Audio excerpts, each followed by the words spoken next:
Hi, Assalamualaikum. So today we're going to talk about chapter 6, accounting for cash.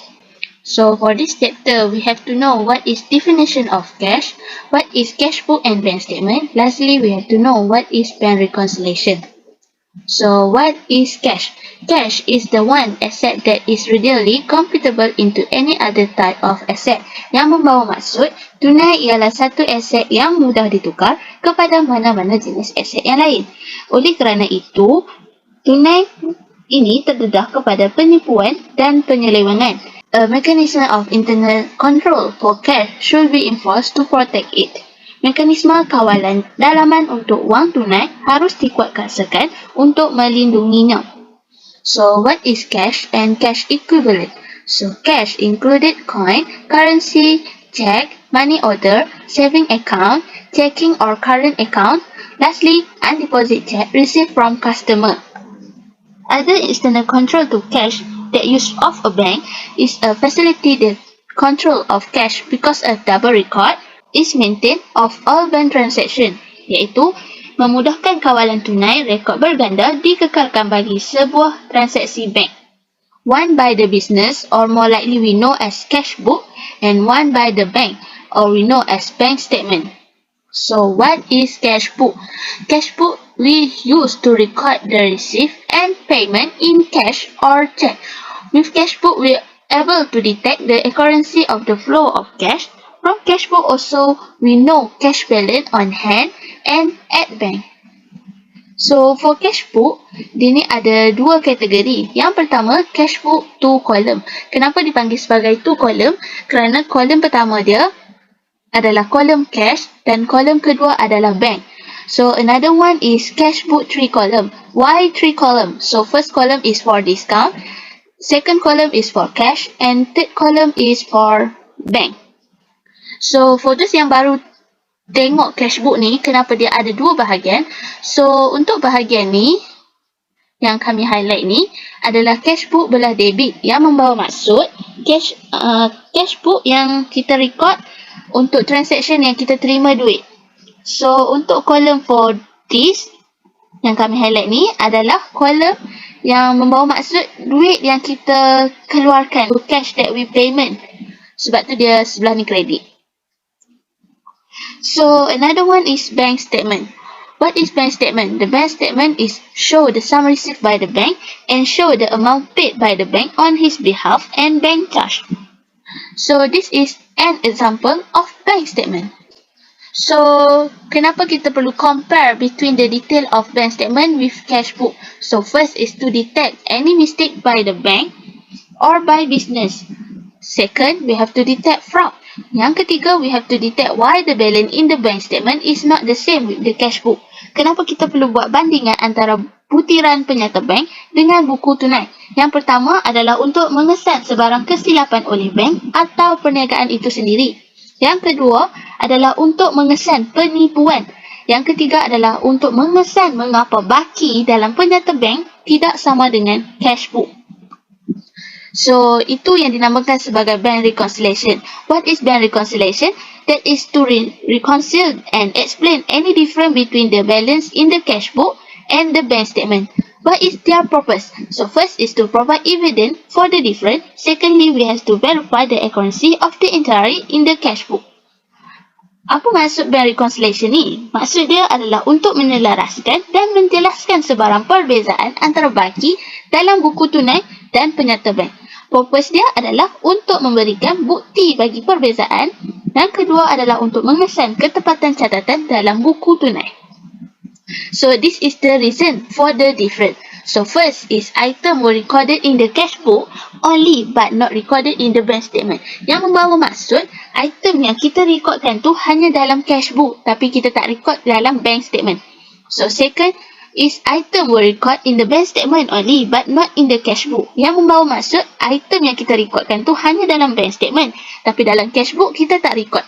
Yang ketiga adalah error made by the business or by the bank. Kesilapan yang dilakukan oleh pihak bisnes itu sendiri ataupun yang dibuat oleh bank. Antara contoh-contoh item yang kita record dalam cash book sahaja tapi kita tak record dalam bank statement ada 3, iaitu detention check, deposit in transit and outstanding check. For item that we record in the bank statement only but not in the cash book also have 3. So first is standing instruction, second is bank service charge, thirdly is collection by the bank. So this is a format of bank reconciliation. Okay, next kita akan ke step by step untuk penyediaan bank reconciliation.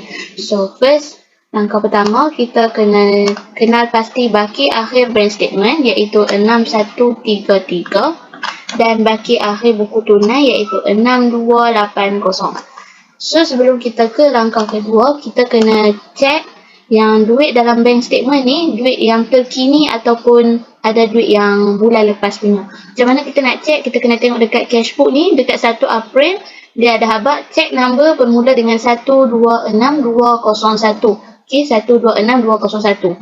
So kita tengok dekat bank statement check ni ada tak yang sebelum angka 126201. Check. Okey, ni tarikh dekat nombor 1 ni dia ada check yang 126200. So amount yang check number yang tu kita tak boleh terima lah sebab bukan duit kita yang terkini, sebab tu duit kita yang bulan lepas punya baru masuk bulan ni. So next, langkah kedua kita kena comparekan debit bank statement dengan credit cash book. So kita akan tandakan tick untuk yang sama. So tengok kat sini 680. Okay, 680 kita tick. Lepas tu 150 dengan 150. Lepas tu 300. Okay, ada 300. So kita tickkan 300.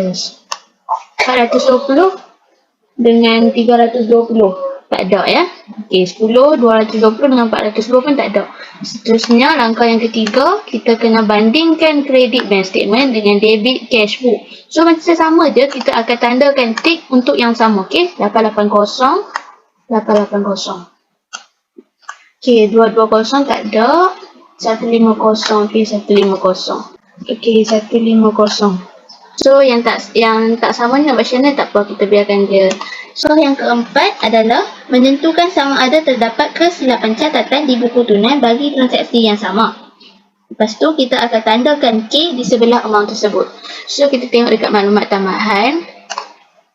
Maklumat tambahan dia ada cakap all entry in the bank statement are correct. So maksud dia benda yang ada dalam bank statement ni adalah amount yang betul. Kalau ada yang dalam cash book ni yang hampir sama dengan bank statement, maksudnya cash book tu salah tulis.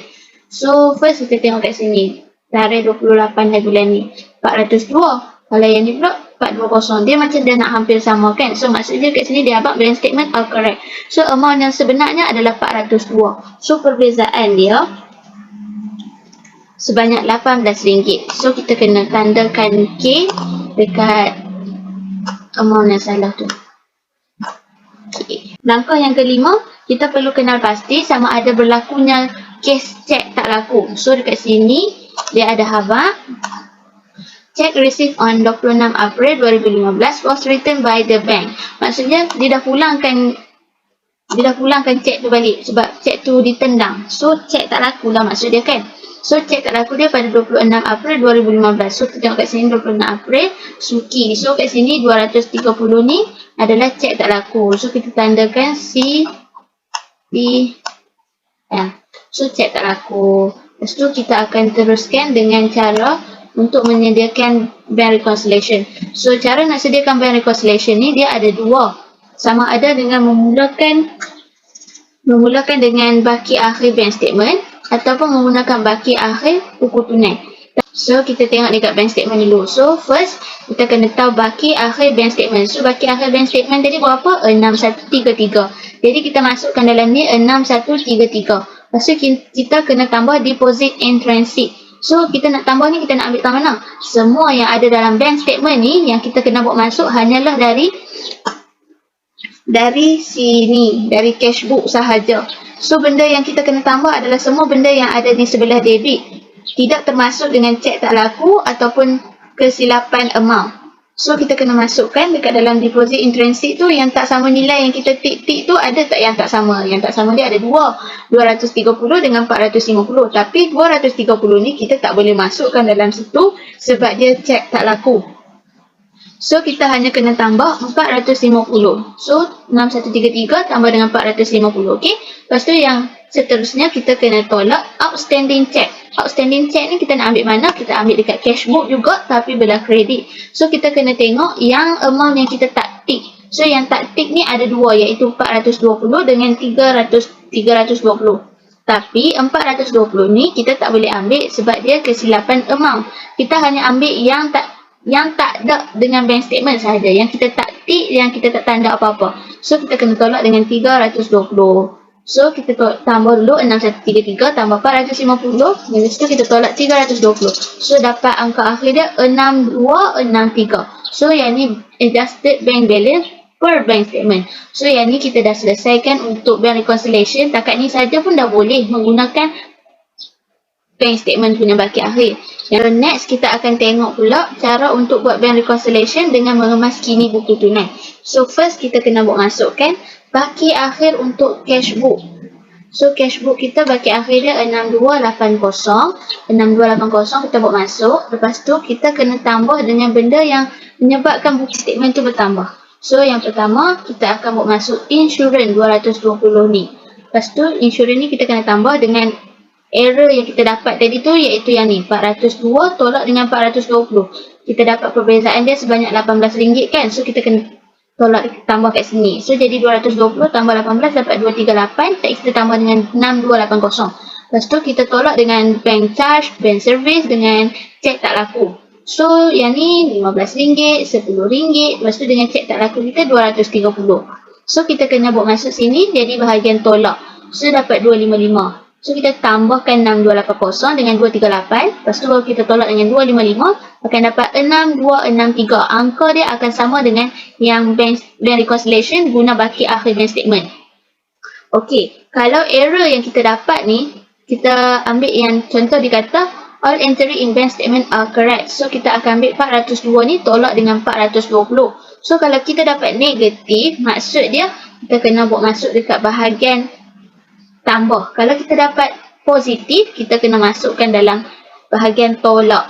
Yang tu kalau gunakan bank statement correct lah. Kalau cash book pula yang correct, dia akan berbeza macam tu. Dia akan berlawanan macam tu saja. So next kita beralih kepada journal entry dia. Journal entry ni hanya berdasarkan dekat bahagian yang kita tambah dan tolak dekat part kita buat bank reconciliation melalui kemas kini buku tunai. So untuk bahagian yang kita tambah tu, iaitu dividen receive dengan account payable tu, total amount dia kita akan mendebitkan bank sebanyak RM238. Manakala untuk yang bahagian yang kita tambah tu, iaitu bank charge, bank service dengan cek tak laku, kita akan mengkreditkan bank. Sebab maksud dia tu kita mengeluarkan wang untuk membayar benda tu. So kita kena kredit bank sebanyak RM245. So itu saja. Terima kasih.